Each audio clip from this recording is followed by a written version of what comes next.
Hello, traders.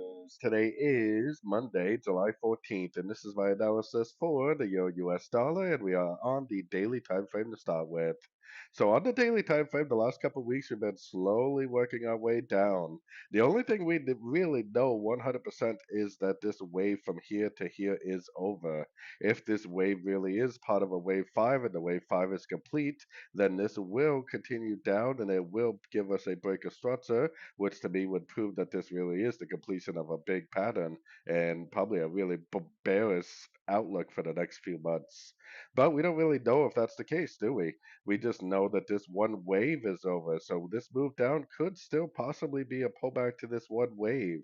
So if we do identify a break of structure to the upside at one of these Fibonacci levels on shorter time frames, then we definitely better get back bullish because the weekly and the monthly trend is definitely still very bullish.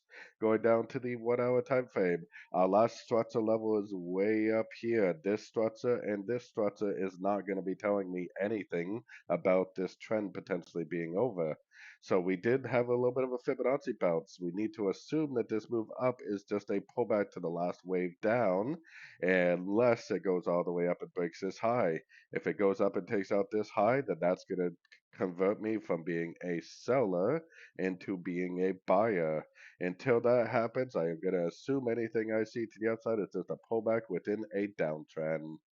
So anyways, don't forget to check out my free Discord channel, link down here in the corner. Take a look at my website, fxpipcollector.com. And as always, thank you for watching and happy trading.